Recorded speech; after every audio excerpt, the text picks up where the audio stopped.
And shout out to the one, the only L Selector back at it again.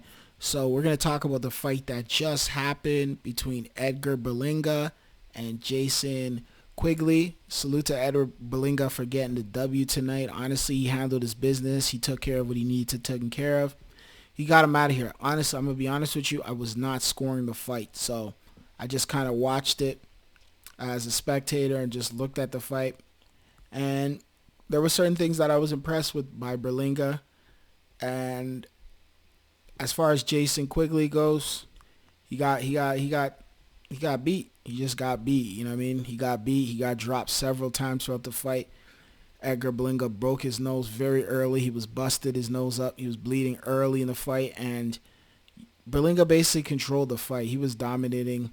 There was moments where Quigley was catching his shots on Berlanga, but for the most part though, you could see the difference, and you could see a lot. Like I noticed a lot of more improvement from Berlanga because at one point Berlanga was looking real good, but then it was kind of like Berlanga started, fighting some decent fighters, some guys who can bring it to him, and you can start to see the difference.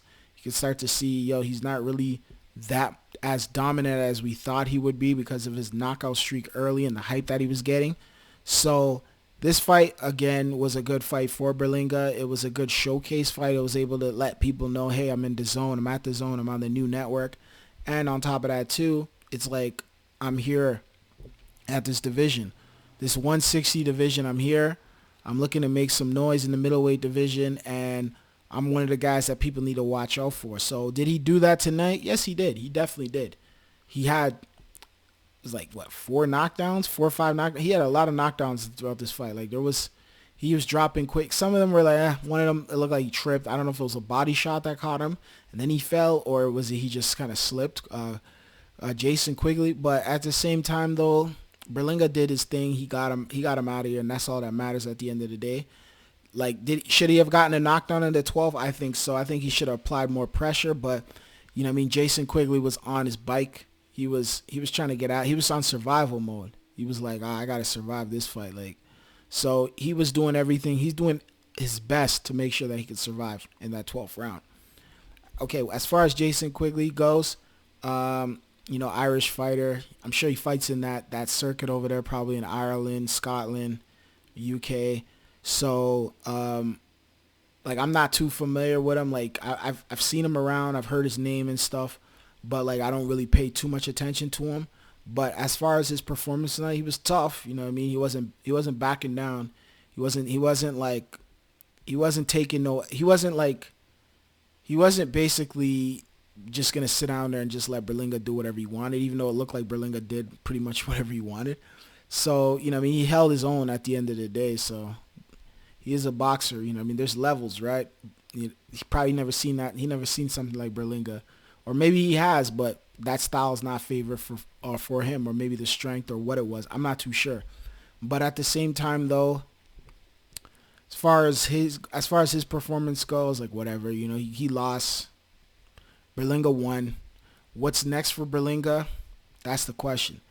They're saying, oh, Billy Joe. I didn't even know Billy Joe was still boxing. I thought Billy Joe was retired and done.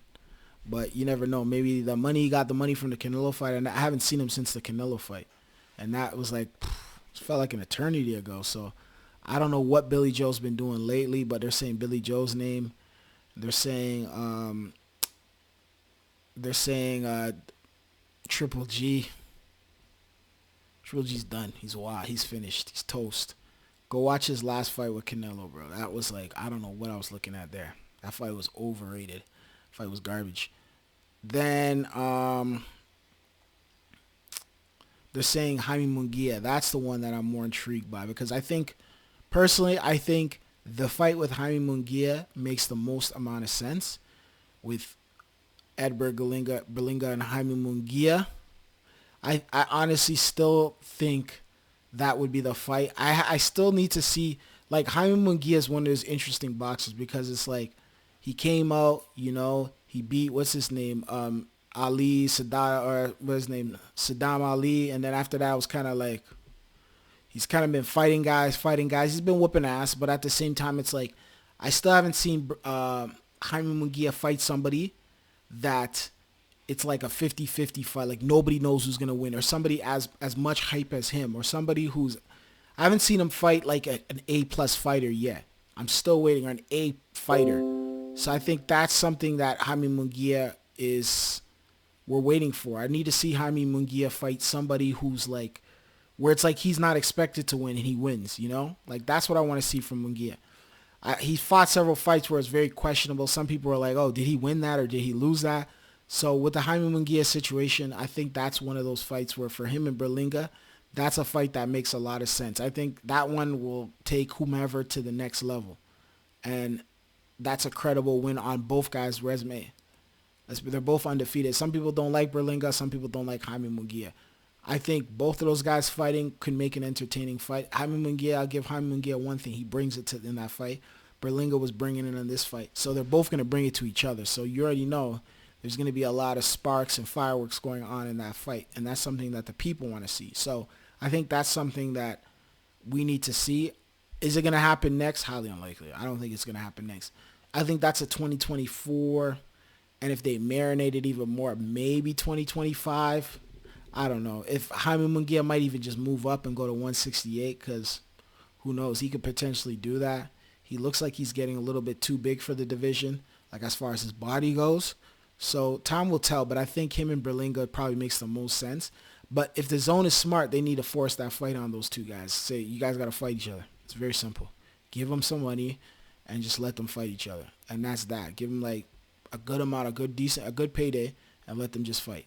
And we'll be able to figure out who's who and what's what. So I think that's probably the most intriguing. If Berlanga fights Triple G, I think he should be able to beat Triple G at this point. If he fights Billy Joe, he should be able to beat Billy Joe. They're saying he should fight, who else is there? John Ryder.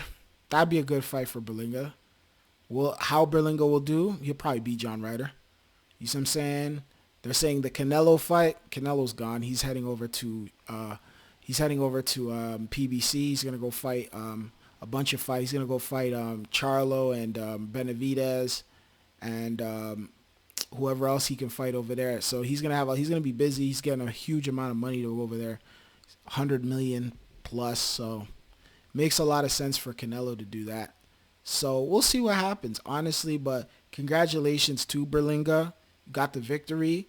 That was good. You know, you didn't bite nobody or anything like that. So like you did the last time. But at the same time, I want to see what's next for Berlanga. So I'm looking forward to that. You already know what it is. The one, the only L-Selector. Please subscribe to this channel. Hit the like button. Share this with your friends. Congratulations to Berlanga again. Salute to Jason Quigley. And I'm out. Peace.